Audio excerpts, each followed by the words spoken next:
mbokk yi salaamaaleykum dal leen ak jàmm sur www.igfm.sn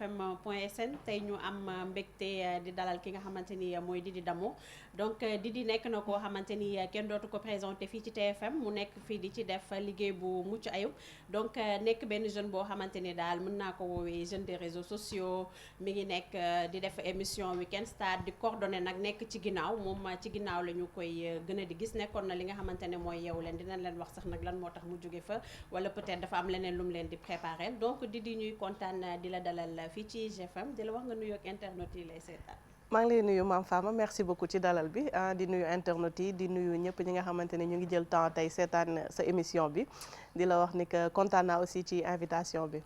d'accord donc ñu gisoon la nga nekkoon Yeewu Leen ñu bëri sax nag avant Yeewu Leen sax yaa ngi doon nekk di coordonner jongante. C'est ça. Ouais, donc après nit yi sa tour kese lañ doon dégg yaa ngi woon derrière après nga ñëw Yeewu Leen intégration bi nan la demee woon. Bon déjà maa ngi nekk chargé de production fii du coup ñu bëri dañ may dégg c'est sûr ci ginnaaw ci ay émissions comme jongante parce que Lamine tu sais moom du bàyyi dara et puis il y avait d'autres émissions aussi yu bëri yu am ci kër gi yoo xamante ne ñu ngi nekkoon ci ginnaaw. mais après Yeewu Leen bi c'était plus par passion man maa bëggoon vraiment def télé parce que commencé woon naa comme YouTube avant doon def de temps en temps ay thèmes toog waxtaan et ñu bëri dañ ci gisoon seen bopp am naa ci ay contacts yu bëri donc ñoom souvent dañ ma doon def lu tax doo def télé lu tax doo def télé et à la base man bëggoon naa ko donc avec Pape Cheikh ça a été facile aussi mu ñëw mu intégré ma ñu wut benn rubrique quand on parlait des Sénégalais de l'extérieur donc ñu nekkoon ci loolu et puis voilà ñu yaatal ma ñoom ñëpp Bijou et puis foofu laa duggee quoi. foofu laa duggee Yeewu Leen. ok donc ñu toogaat benn laps de temps gisatuñ la nga ñëw en tant que chroniqueuse ci émission bi lan moo waral loolu tam. non Yeewu Leen dama ko def 2 ans entre temps je me suis mariée et puis ci 2e année bi nag ci laa bon je suis tombée enceinte li ñuy wax affaire bi xaw na gaaw mais je suis tombée enceinte quand même et puis ma dem ba ci digg bi mu xaw ma sonal quand même grossesse bi bon mettiwul woon mais dama doon tàyyel te Yeewu Leen ñëpp xam nañu day ànd ak yeewu fajar du coup après dafa dem ba metti parce que guddi bi dootoo nelaw donc yeewu fajar bi xaw a metti après j'en ai parlé à Pape Cheikh et puis voilà ñu décidé ni que ok y a pas de souci ma arrêté et puis après bi ma paree tamit bébé bi ñëw du nelaw guddi gën ma sonal encore donc du coup dama toog lu yàgg ma décidé daal ni que vraiment yeewu fajar bi du ma arrangé du coup ma xaw ko bàyyi mu set. donc xale baa ngi doxi soxlaam macha allah. waaw et tout donc mën nañ la xaaraat prochainement nga ñëw ci plateau bi. waaw pourquoi pas si vraiment l'opportunité se présente encore ñu ñëwaat xool yeneen rubrique et puis ñu développer ko pourquoi pas. ay ñoom genre nigamaas yooyu noonu nekk fële ci kaw. waaw ñooñu nam nañ la. non moom gis naa ko fan yi sax ñëwoon na suñu beneen plateau waaw on s'est vu la dernière fois dans Weekend Stars.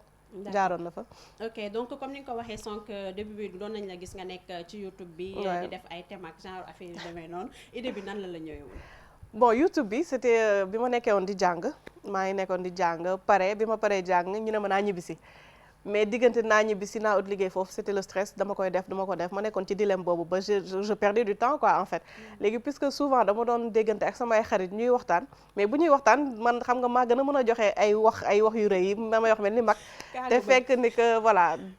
bu dee ci sama bopp mënuma ko donc sama frère bi ma nekkal foofu instant moom moo ma ne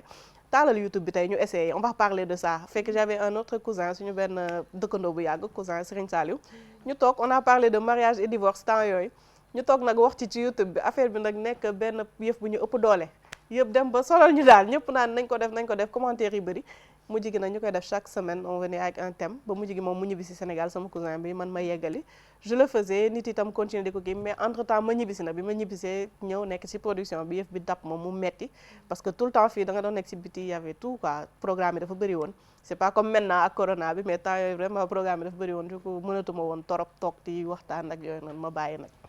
donc mu nekk loo xamante ni léegi d'actualité la comme ni ñuy wax da ngay gis ne que sax nit yi nee nañu télé moom léegi mu commencé guddee ndax nit yëpp ci réseaux sociaux yi lay xewee et tout est-ce que mën nañ xaaraat tamit nga ñëwaat ci YouTube bi di génnee comme thème yi nga xamante ne nit yi noonu lañ koy def. non YouTube bi je vais reprendre parce que instant bi gagné nañ en maturité gagné nañ ci expérience ci vie bi lu bëri donc je pense que dinañ ci ñëwaat waxtaanee ay thèmes yoo xam ne surtout lu concerné peut-être ménage ak suñu xale yi comment ñun les jeunes on fait quand même pour gérer loolu yëpp ak xale yi lan mooy astuce yu gën pour ñoom ak yooyu noonu yëpp je pense que dañ koy reprendre très bientôt incha allah. d'accord donc nga nekk chargé de avant may ñëw sax ci chargé de communication de production comme ni nga ko waxee woon sànq que yaa ngi woon États-Unis et tout mariage moo taxoon nga dem fa wala c'était pour les études après nga sëyaale comment ça s'est passé? Non, c'était pour les études, c'était vraiment pour les études foofu lañ nekk jàng quand même ba mu jeex après voilà ñu ñëw mariage bi fii la.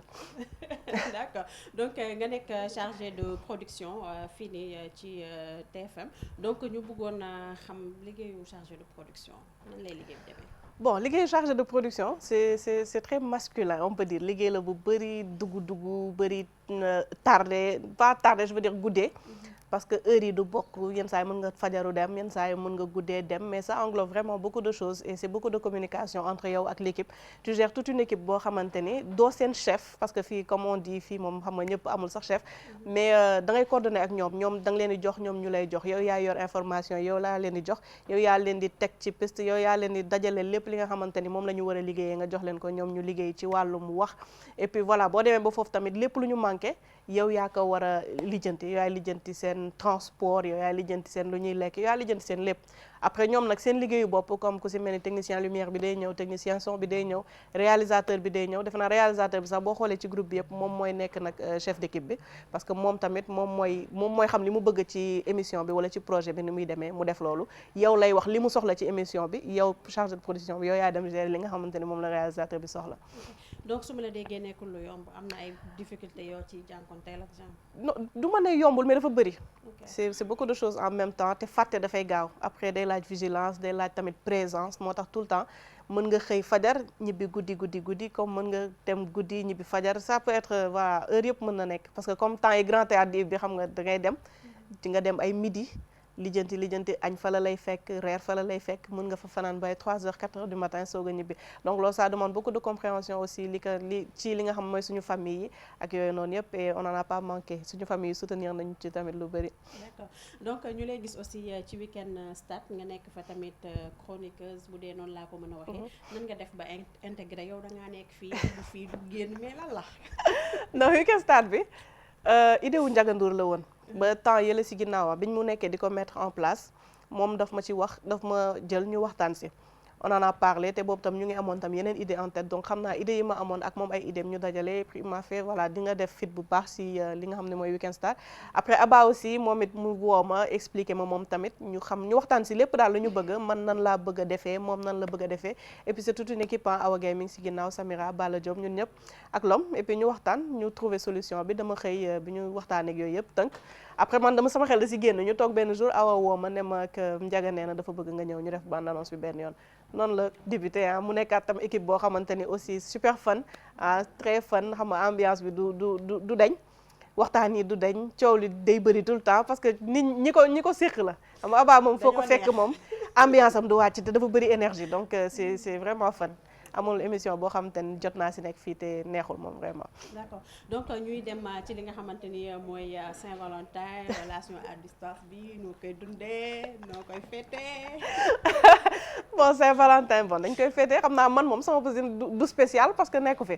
donc li ñuy mën mooy peut-être joxante ay cadeaux wootante téléphone defante ay vœux tout ça mais vraiment du doon lu extraordinaire mais quand même vie bi ñuy dund man ak moom c'est déjà magnifique donc amul loo xamante ni luñ ci yokk bonus la comme on dit luñ ci yokk rek bonus la Saint-Valentin bi moom na doon cadeau rek daal cadeau lañ ci mënuñ ci lu ëpp loolu. te frontière yi tëj na daal maam. loolu yëpp da nga koy suuraale gis nga. donc ñu gis ne que temps yi ci réseaux sociaux yi day am ay groupe topp cas ay groupe 100% cas xam nga ñu fay nekk di divulguer li nga xamante ne mooy vie privée jàmbur yi di wax parfois sax da nga gis ne peut-être nit bi sax li muy wax wóoru ko peut-être ay dégg naa ko wala dañuy créer ay affaires yow en tant que femme nan nga gisee phénomène boobu nga xamante ni mu ngi jël ampleur fii ci société bi. bon phénomène boobu man rafetlu ma ko trop ba nekk ci réseaux sociaux yi quand même di yàq ay nit parce que en fait man li may def ci Week-end Stars bi déjà ça rapport avec les réseaux sociaux mais je cherche plus des informations wala ay affaires yoo xamante ni day inciter au débat ñu waxtaan ci wala yenn saa yi quand même ñu kaf sànni benn trac wala dara mais toog carrément nekk ci nit ki moom di wax surtout di wax loo xamante ni wóoru la c'est sûr que dina am ñu ko mën a démentir gënul parce que ku nekk je pense que boo ko xoolee ci sa bopp rek doo bëgg quand même mu nekk nga nekk ci place ki ñuy yàq. comme on dit vie privée moom vraiment c'est autre chose ku nekk am nga yaa ngi xam ne yaa ngi koy dund te ñu ci bëri ñuy wax ñoo ëpp nit yi problème donc je pense que ñun ñëpp tamit bëgg nañ cas quand même ah ñun ñëpp on est des femmes léegi góor ñeeg ñëppay cas mais yenn saa yi dinañ wax ci dara en privé du pour yàq nit ki c'est plus pour conscientiser suñu bopp c'est plus pour bañ a mel ni ñoom wala plus pour bañ a def loolu mais pas toog en public foo xam ne Sénégal gi yëpp a ngi lay seetaan wala monde bi yëpp ñu ngi lay seetaan ngay participer si yu mel noonu vraiment yenn saa yi di nga gis loo xam ne sax ci sa nit la ñuy wax doo ko mën a défendre parce que boo fa duggee di wax yow sa bopp mën nañ la indil ay problème comme voilà dinañ la ci saaga dinañ ci wax loola naqari mais au fond looy mën dalal nit ki kese wala nga xam ne yow lii ñuy wax du dëgg teguwul fenn wala même bu dee dëgg la quand même la nga siy mën quoi yow Mame Fama la nga siy mën lu dul woo sa nit wax ak moom defe naa loolu rek lañ mën a def di woo suñuy nit di waxtaan ak ñoom bu dee nekkuñu ci dëgg ñu wax leen nekkuñu ci dëgg bu dee dañ nekk ci yoon boo xamante ne rafetlu wuñu ko ñu wax leen ni ko rafetlu wuñu ko mais ça fait toujours mal ci ñun ñi nga xamante ne ñoo leen xam ñuy wax ci ñoom loo xamante ne du lu nice daal du lu nice. comme ni ñu waxee rek siiw du jàmm tey bu doon am nga benn message booy lancé ci phénomène boobu noonu aux femmes lan lay doon. comme li ma wax rek ñu bañ a yàqante defe naa loolu moom mooy message bi ñëpp bëgg ku sañoon duñu toog ci sa der bi di wax ku sañoon duñ la waxal dara lu ñaaw ku sañoon sa lu ñaaw sax dañ la koy nëbbal parce que fii ku nekk am nga dara loo xamante ni boo sañoon da nga koy gomee ci sa vie soo sañoon du répété wu soo sañoon doo nit ñi duñ la ko xamal mais ku nekk rek ñu nëbbal ko et puis ñun aussi ñu def attention ci suñu bopp xam nag ne que vraiment ay famille yu baax la ñu bàyyi ginnaaw xam ni vraiment ñu ngi ci ay ménage yoo xamante ni tey ñu ngi ciy ut ndam utuñu ci vraiment ñu suñu goro yeeg suñu njëkkee yeeg suñu belle famille di dox ñu naan leen ki ngeen takk suñu sañoon du demee noonu donc ku nekk na nga ko seet te surtout ñi nga xamante ni nekkoon nañ ci yoon bu dëng dem ba sëy ñooñu nañ leen bàyyi parce que ku dem ba sëy je pense que bëgg nga casé wu et puis bëgg nga loo xamante ni ci sa vie réglé nga ci bëgg quoi léegi bëggatoo ci dellu ci sa passé wala bëggatoo kii donc boo demee ba sëy ñu lay sulli waatal say mbët après day indi yeneen problème yoo xamante ni vraiment aspiré woo woon pour nekk ci loolu. lan mooy sa ay projet bi YouTube bi la YouTube bi mooy instant bëgg naa vraiment mu doxaat comme ni mu doon doxee donc ci loolu laa nekk maa ngi jéem a xool nan laa koy defaraatee ba mu nice et puis continuer aussi ci télé bi comme ni ngay wax def nekk ci production bi carrément bëggaat tamit programme yi commencé waat ba ñu mën di demaat comme ni ñu doon demee comme au tout début. ok lan mooy sa dernier mot. sama mot de la fin. Lamine Samba day bañ dernier mot. mot de la fin. mais sama mot de la fin mooy maa ngi leen di remercier ah IGFM ñun ñëpp benn la je pense que c'est un groupe yow moom sama nit nga sama xarit nga donc maa ngi ñaanal ñëpp nekk ci jàmm et puis yàlla doolu sutura bu baax ci réew mi ndax ñun ñëpp sutura rek moo ñuy téye ñun ñëpp sutura rek mooy tax ñu mën a avancer tranquillement suñu xel dal. internet IGFM ñoo ngi leen di jaajëfal ñoo ngi nekkoon nag ki nga xamante ni moo di Didi Damour tey nag consommation locale dañoo indi ci kër gi dañoo génn di jëli tey dañoo indi donc Didi ñu ngi lay jaajëfal bu baax. maa ngi leen di remercier bu baax Mame Fama et à bientôt inch'Allah.